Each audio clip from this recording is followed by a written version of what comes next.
안녕하십니까, 박래호입니다. 중국 역사에 고찰되는 미인의 이야기 20번째 이야기의 문을 엽니다.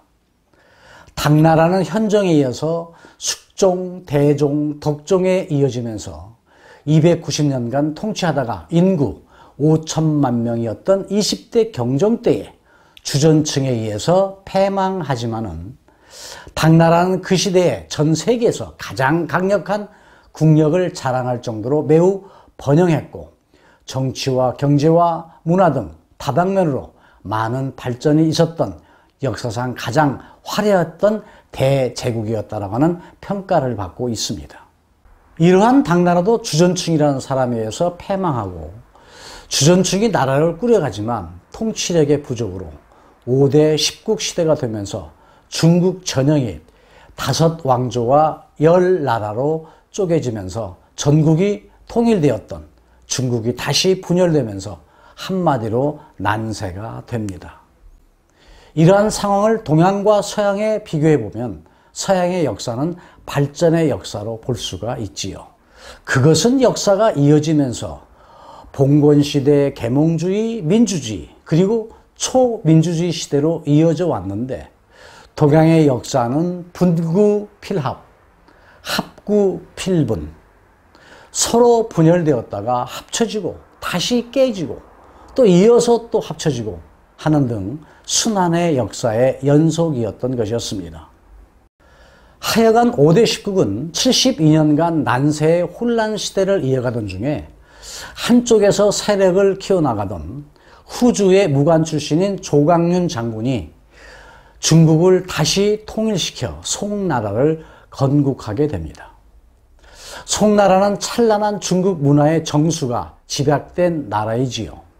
이 시대에 수많은 석학과 당대의 명필가, 많은 시인들이 등장을 했고 그야말로 찬란한 예술 문화를 꽃피운 문치시대로서 세계 최초로 지폐를 발행했던 때이고 나침판을 사용해서 방향을 정확하게 알아내기도 했고 또 화약을 사용했던 시대였었습니다. 또한 관리를 적용할 때는 과거 시험을 치러서 인재를 찾아낸 것이 바로 송나라 때입니다. 그러나 송나라는 문화는 찬란했지만 조정의 심한 파벌 싸움과 국방을 소홀히 하고 관리들이 부패, 부정함으로 인해서 탄간오리가 많아가지고 결국은 송나라가 또 패망하게 되지요. 이때 검찰총장격인 개봉부의 판관 포청천이 용작두, 호작두, 개작두를 가지고 전국을 돌면서 많은 탐관오리들을 처단했지만 역부족이다 보니까 결국 송나라는 부정부패로 패망하고 맙니다. 신의암이 쓴 수호지 여러분 알고 계시죠? 사회에서 이탈한 108명의 호걸들이 양산박에 산채를 두고 정부 관료층과 대항한다고 하는 내용의 수호지가 이 송나라를 배경으로 한 이야기입니다. 결국 송나라는 징기스칸 손자인 쿠빌라이가 중국을 침공해서 패망시키게 되는데 중국이라고 하는 나라가 처음으로 다른 민족인 몽골 민족에게 나라를 뺏기는 치욕을 당하게 됩니다. 이 나라가 원나라 대원대몽국이라고 얘기를 하죠. 이 원나라도 황제 자리를 둘러싸고 권력 다툼만 하다가 12대 황제로 67년간의 통치를 마감하고 주원장이 나라를 다시 뺏게 되지요. 이것은 결국 다른 민족에 뺏겼던 나라를 한족이 다시 찾게 된 것이죠.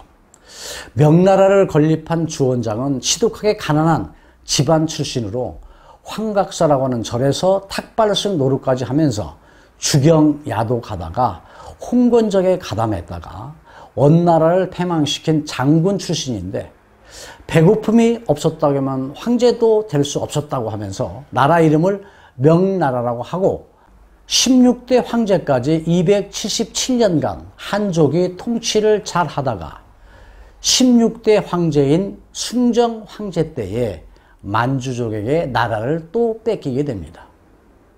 이때 우리나라에서는 임진왜란이 있었었고요. 나관중이 또 삼국지 연의를 쓴 때이기도 합니다. 결국 주원장이 세운 명나라가 만주족인 홍타이지에 의해서 패망하고 청나라가 되는데 이것은 곧 한족의 멸망을 의미하는 것입니다. 청나라는 4대 황제인 강희제 때부터 그 아들 건룽제, 그의 손자 옹정제까지 130년 동안은 나라가 부흥하고 백성들이 편히 살게끔 어진 정치를 잘했지만 이 역시 잘 이어가지 못하고 청나라 말기에 들어서 화려한 매물을 가진 16세 한 여인이 국내로 들어옴으로써 나라가 망하게 됩니다. 이 여인이 자이태우라고 하는 서태후인데 이 여인이 중국의 3대 악녀의 한 사람의 반열에 오르게 됩니다. 이 서태후는 어떤 여인이었을까요? 중국 역사에 고찰되는 미인의 이야기, 오늘의 이 얘기는 서태후의 출연으로 그 얘기를 마치고 다음의 이 얘기는 서태후는 어떤 권력을 휘둘렀는가에 대한 이 얘기로 이어가도록 하겠습니다. 오늘 이 얘기를 마치고 다음 편에서 만나 뵙기로 하겠습니다. 애청자 여러분 건강 유의하시면서 다음 편에서 뵙겠습니다. 감사합니다.